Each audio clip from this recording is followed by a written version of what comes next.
when it comes to the aviation, how do you think it has empowered you as a person, and where do you think it's taking you for in the future? Okay. I believe everyone has big dreams. Okay, it starts there.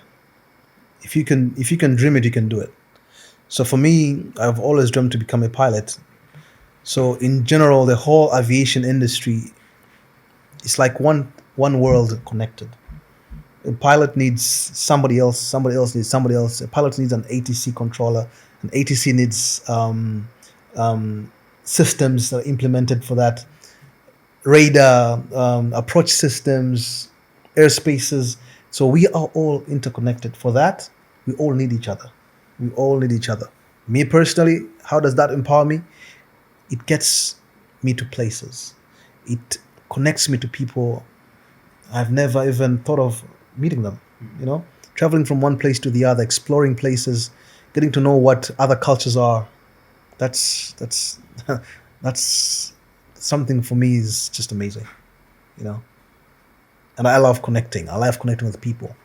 I want to understand how and why do you think this way? Why do you think that way? For me, it's a plus. There's a saying that say that, we rise by lifting others, and when you empower people, you even become more powerful yourself. So, through aviation, how are you planning to empower others, or is there anything that you're doing to empower others through your career? Okay, it's a good question because behind the mic we had a conversation before where I said sometimes it gets tiring. You feel like I just want to stop doing all this, and then you remind yourself, why did I start doing it? Me growing up as a pilot, even when I was back in a younger age, I never got people to talk to about this. You see a pilot, you admire them, you follow them, you get to them, and these guys will just ignore you. They they made the career feel so unique, so expensive that you cannot touch me, and that's a barrier that I had. So I know how it felt, and I wouldn't want that experience happening to somebody else, and that's why I do what I do, to let people know, to inform people, give them that knowledge of what a pilot is, what he does, his life around that industry, so that it's easier for them. Just give them information, raw data. Just let them process that. That is priceless. Scrolling through your Instagram, and you can see you're not only a pilot, you're also influencer.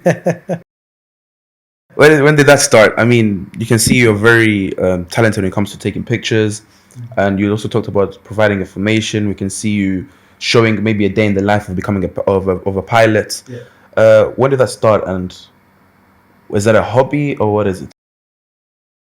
I had so much on my plate. I remember back in 2012, if not 2011, if you remember Issa Michuzi? Yeah, he made an article about me saying that Brian Moses, the multi-talented guy in Malaysia, because I did my degree in Malaysia. Okay. Back then, I used to do school based on software engineering. I did software engineering. Same time, sound engineering. Same time, I used to have a mini studio in my house, doing all these three things at the same time. So that also pushed me to other things. After that, I came back home. I bought my first GoPro. So I used to take pictures. I love road trips. So I take pictures, different angles. People like them. And then somebody came to me like, Brian, why don't you take this seriously? Get some good equipment and start taking pictures. And I bought my first camera. And that's how it went. So I found out that there are things that make me happy. And I even talked about this in one of my videos, on my YouTube videos. Happiness. Once you realize that happiness is self-provided, you've won the battle. Once you know that nobody can provide happiness to you except yourself, then you have won the battle. Because if you make yourself happy, who will ever destroy it? Nobody. But if you rely happiness on something or somebody, what if that thing dies off? What if that person is no longer there? Does it mean you're miserable? Does it mean you have no chance to stand up and move on? Of course not. So I love photography. For me, photography is not the camera itself. It's my eye, what I see. Everybody can have a camera. But if we are told to take a picture of this mic, you will have a different angle. You'll have a different angle. I have a different angle on this. And that's how we see life. So that's just me. Happiness is everything. So photography made me happy, and it was mostly the eye itself, not the camera. And from there it went on. So pictures and cameras, flying. Now you take your passion, what you love, flying, and then take pictures with it. So you're doing so many things, you know. Some deep words, Musa. Yeah. It's Yeah. very, Yeah, very I mean, I deep. took them in. It's very, very true what you're saying. When you talk about the mic, everyone has their own angle. It's about how you see things. Yeah. I remember even on this podcast, we have been using the same cameras since we started. But the moment that we had Director Barrow, who is actually behind the camera, we are seeing that the videos are becoming different, but the cameras are the same. So, as Captain said, everyone has his own knowledge when it comes to camera, taking pictures, taking videos. Yeah.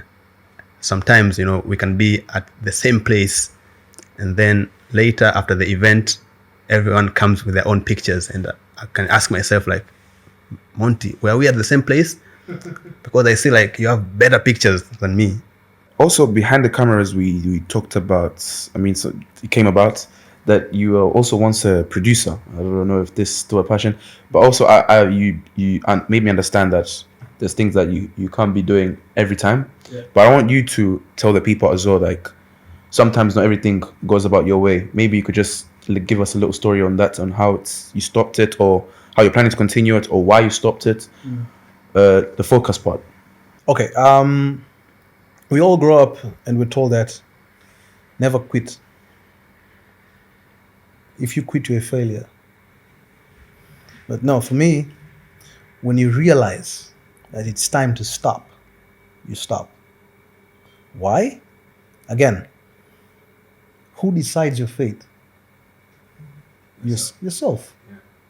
Nobody can come outside and tell you stop this. But if it eats you within you, if you cannot handle it anymore, there's a picture I remember I saw. It's a meme whereby it's a hand and a rope. The longer you hold it, the more painful it becomes. So just let go. We talked about this behind the camera again, where I kept on buying cameras, then selling them again. You buy them again, you sell them again. Buy equipments, musical equipments.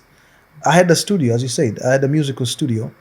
I started my music career when I finished O levels. This was 2007, and my first studio I went was what's that? Metro Studio in Masaki. By that time, Alan Mapigo was the producer there. So I went with my CD. Like I got Fruit Loops. I did the beat. So I went there for vocals because I didn't have mics and everything. So Alan was like, "You made this beat?" I was like, "Yeah, I made this beat." Like, okay, this is nice. What do you do now? I'm like, "I'm just home. I'm waiting for my Form 4 results." Like, you want to work temporarily in the studio? Like, why not? I've always wanted to do this, and then somebody gives me an opportunity to do this. Why not? So this guy took an initiative to train me in the whole musical field.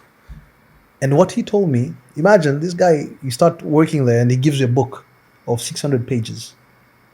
Sound engineering, introduction to sound engineering. Tells you, go read this. How do you start? You have no idea. So, but because you're determined, the determination was there. Went through some pages, I didn't finish it all, but I had an idea. But all he wanted to see is if I was really into it. So my first song I remember I recorded was Mount Zoro. Nataka kuwa na wewe. Nataka niwe wako.